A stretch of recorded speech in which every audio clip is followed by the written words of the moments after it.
मन भर लोहे का कवच पहन कर एक लिंग को नमस्कार। चल पड़ा वीर चल पड़ी साथ, जो कुछ सेना थी लघु अपार। घन घन घन घन घन गरज उठे, रणवाद्य सूरमा के आगे। जागे पुश्तैनी साहस बल, वीरत्व वीर उर के जागे। सैनिक राणा के रण जागे, राणा प्रताप के प्रण जागे। जौहर के पावन क्षण जागे, मेवाड़ देश के व्रण जागे। जागे सिसोदिया के सपूत, बापा के वीर बबर जागे। बरछे जागे भाले जागे, खन खन तलवार तबर जागे। कुंभलगढ़ से चलकर राणा, हल्दी घाटी पर ठहर गया। गिर अरावली की चोटी पर, केसरिया झंडा फहर गया। नमस्ते, आप सभी का स्वागत है। राणा प्रताप और हल्दी घाटी में उनकी वीरता से जुड़ा हुआ प्रकरण है। अभी अभी आपको मैं एक खंड काव्य श्याम नारायण पांडे जी के कुछ अंश सुनाए, और इस खंड काव्य में वही वर्ण है जो आज डॉक्टर उमेंद्र रत्नू जी आपको बताने जा रहे हैं कि विजय तो राणा की ही हुई थी। उमेंद्र जी, क्या कहते हैं आप? नमस्ते सर, सबको प्रणाम, सबको जय श्री राम। निसंदेह, और ये मैं कोई इसको नहीं कि सबको कोई भावुकता के क्षण में आके अपन बोल रहे हैं या अपन कोई एक वॉर को उस हिस्टीरिया में बोल रहे हैं। मुझे आश्चर्य हुआ, मैंने पुनः पुनः अपनी प्रज्ञा को टटोला कि ऐसा कैसे हो सकता है कि पूरा का पूरा एकेडमिशिया, पूरा हिस्टोरियन, पूरा समाज जो है वो इतने प्रगट तथ्यों को अनदेखी करके महाराणा प्रताप की विजय को उनकी हार या इसको स्टेलमेट बता रहा है। यानी लॉजिक एंड फैक्चुअल फिडेलिटी, मतलब बिल्कुल ताक पर रख दी गई। You being a career bureaucrat, me being a career surgeon, हम लोगों को आकर यहाँ पे सत्य बताना पड़ रहा है समाज को। एक बड़ी ये मतलब विभ्रम की सही स्थिति बात सर है कि ये जो दुविधा है ये सदैव से रही थी। जैसे हम बचपन में जब बड़े हुए थे तो ये मैंने जो भी कविता पढ़ी, मुझे अभी तक याद है ये, क्योंकि मैंने बचपन में मेरे ख्याल से 6ठी 7वीं 8वीं में कभी ये पुस्तक रही होगी। ये हल्दी घाटी का एक विशेष रूप से ये जो कुंभलगढ़ से चलकर राणा हल्दी घाटी पर ठहर गया, आज तक मुझे कंठस्थ है। आपके मेरे विचार से रही होगी ये कोई 50 वर्ष पूर्व की बात। तो ये है जो संस्कार थे, ये घुट्टी में दिए जाते थे उस समय, और हमारी जनरेशन को दिए जाते थे, जो आज की जनरेशन को नहीं मिल रहे हैं। और आप इस खंड काव्य को पढ़ें तो आपको पता नहीं आपने पढ़ा है कि नहीं पढ़ा है श्याम नारायण पांडे जी वाली हल्दी घाटी रचना। नहीं, मैंने नहीं पढ़ा सर। मैं पढ़ूंगा, लेकिन आप मेरे रोंगटे खड़े हो गए आपने जब काव्य पाठ किया। It was mesmerising. तो इसमें भी आप बिल्कुल स्पष्ट देखेंगे कि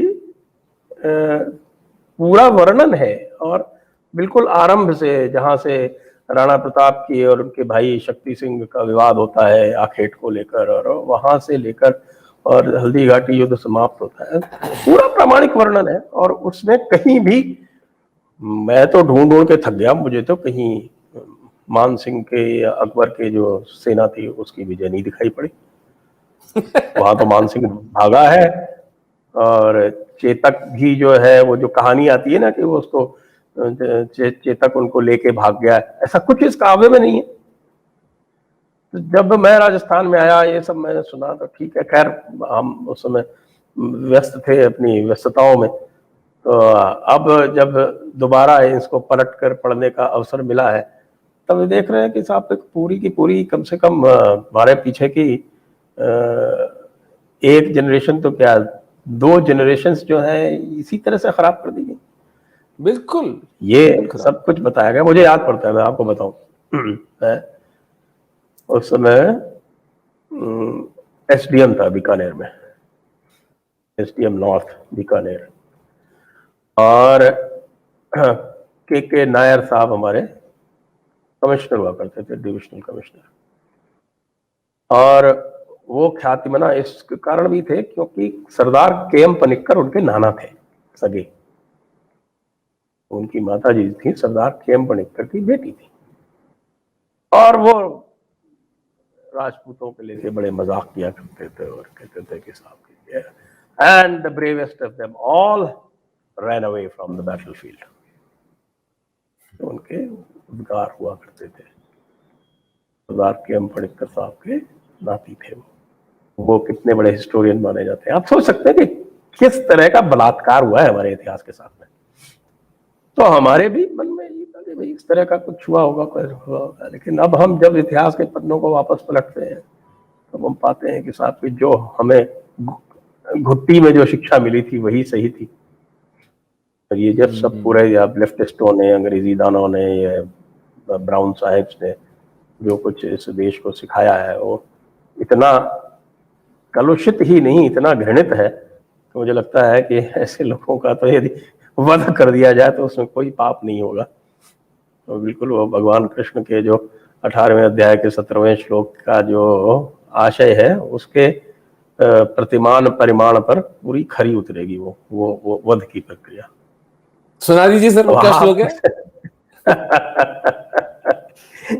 यस्य नाहंकृतो भावो बुद्धिर यस्य न लिप्यते हत्वा स इमान लोकान न हन्ति न निबध्यते।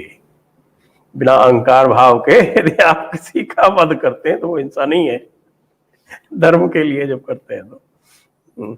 मैंने तो अपनी पुस्तक में 2 जगह मांग रखी है कि एक कमीशन बिठाया जाए और जो ऐतिहासिक सभ्यता का झूठ हमसे बोले गए हैं उनकी सत्यता स्थापित करके जिन्होंने झूठ बनाए उनको दंडित किया जाए। ऐसा नहीं हो सकता सर कि मैं लोगों को बोलूं कि कोरोना आपको नुकसान नहीं करता, क्योंकि मेरी इस वक्तव्य के परिणाम होंगे। कुछ लोग बेचारे कोरोना के कारण कालग्रस्त हो जाएंगे कि यार डॉक्टर रत्नू ने बोला है कोरोना नुकसान नहीं करता, क्योंकि मैं उस विषय का विशेषज्ञ हूं। तो फिर मेरा उत्तरदायित्व तो बनता है